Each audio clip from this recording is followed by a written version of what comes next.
Hi everyone, Kate McCain here, one of your instructors for ALEC 302. I'm here with announcements for week 4.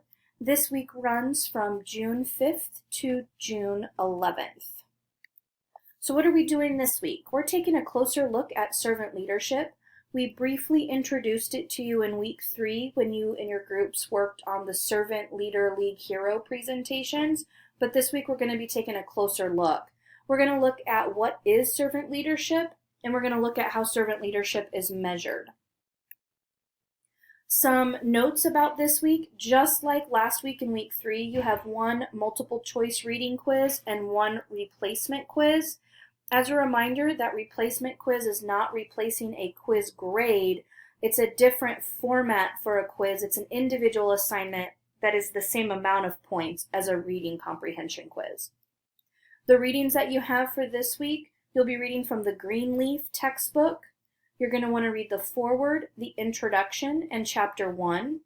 In addition to reading the Greenleaf text, you have 3 additional articles that you'll need to read. One of those articles is the Spears article, which we introduced to you last week. However, you're going to want to take a look at it again in week 4 to make sure you really understand the different characteristics of servant leadership. As a reminder, there are reading guides, and there are reading guides for all 4 of the assigned readings: the Greenleaf text, the Spears article, and the following 2. These reading guides are tools for you to help you understand the material better, and then of course it will also help you prep for that reading comprehension quiz. So taking a closer look at the assignments for week 4, sorry, that's a typo up there, that should say week 4. By Wednesday, you're going to complete quiz 7. It's a comprehension reading quiz, and this is over the Greenleaf textbook. So again, that's out of the foreword, the introduction, and chapter 1. And then you have that replacement quiz, which is a great debate prep worksheet. This week, we will be focusing on an assignment that's called the Great Debate, and we've broken this assignment into different sections over the week. So in order to do that, you're going to have to watch a video and read an article and then fill out this preparation worksheet. That's due by Wednesday, and I'll show you where to find that in the week 4 module. By Friday, you'll be focusing on the actual Great Debate assignment. So what's going to happen is you're going to debate with someone on a different team, arguing for or against whether someone is a servant leader or not. So it's going to be important that you see who you've been assigned to debate against. And since we have an odd number of groups, some of you are working in groups of 3, and this whole debate is going to be taking place on discussion board. And I'm going to walk you through that so it makes more sense. By Friday, everyone has to post an opening statement, and by Sunday, everybody will be posting a rebuttal to that opening statement. So let's go into Canvas and take a look here. Clicking into week 4, into the assignments. Again, by Wednesday, that first thing you want to do is take that quiz and then do that Great Debate Prep worksheet. So if you click on that link, what you're going to be doing is you're going to want to watch this video on Colleen Barrett that's 25 minutes long and decide if you think she's a servant leader. And then you also need to read this New York Times article about this woman named Marissa Mayer in regards to if she is a servant leader as well. So there isn't a video about Marissa Mayer, it's just an article you have to read, but Colleen has this video. So watch the video and read the article. And then what you'll do is you'll actually download and fill out this preparation worksheet. And so after you watch the video and read the New York Times article, you'll fill out a worksheet on these 2 different individuals.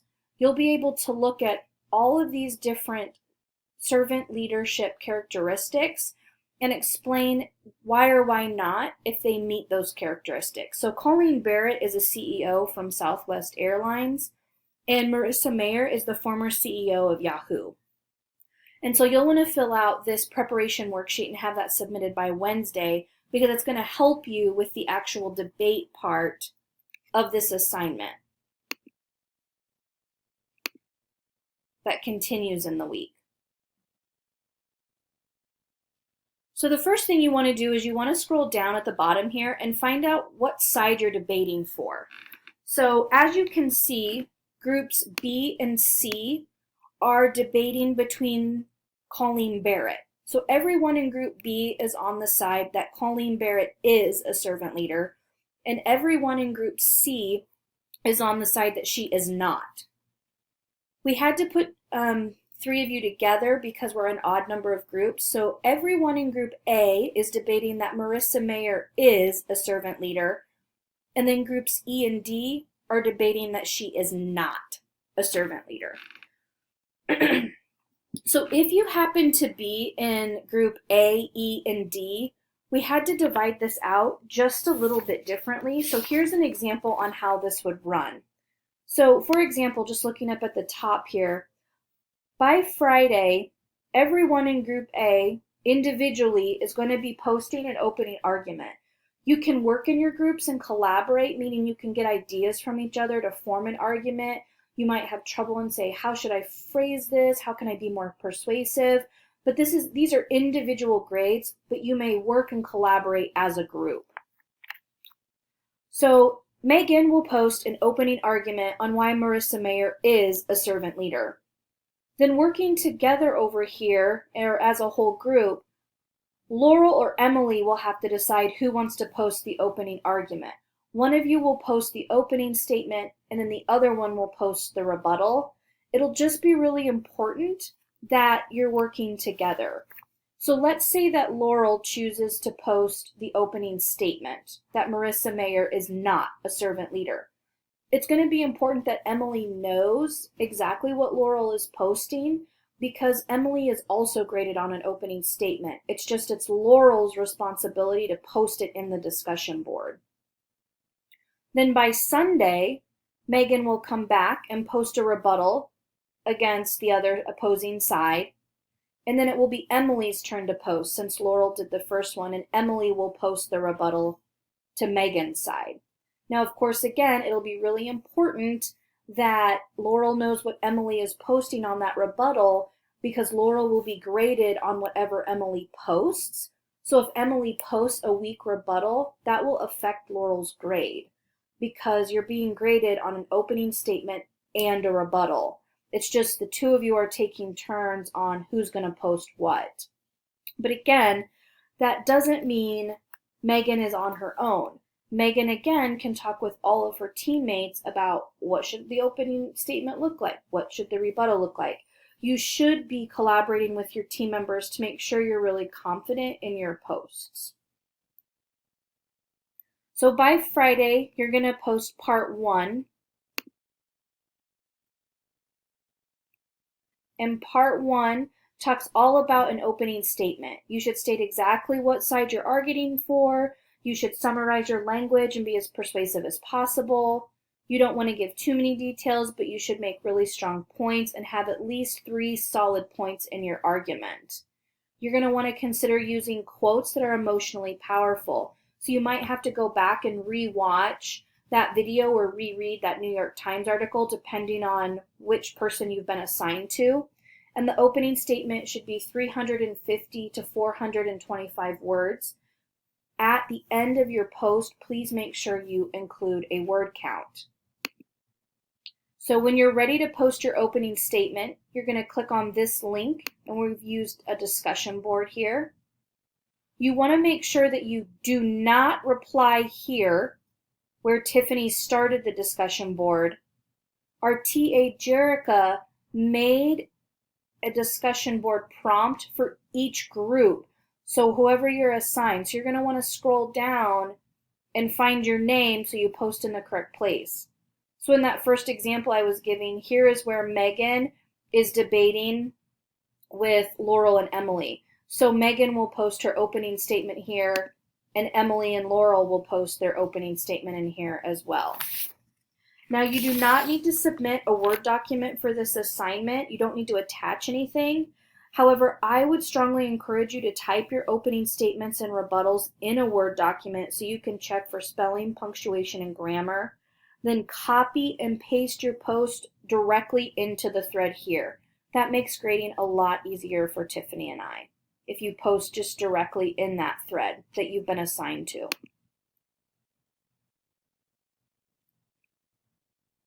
So by Friday, every individual will post an opening statement, unless of course you're in a team of 3, then you're taking turns on who's going to post the opening and who's going to post a rebuttal. And then by Sunday, the rebuttals are due.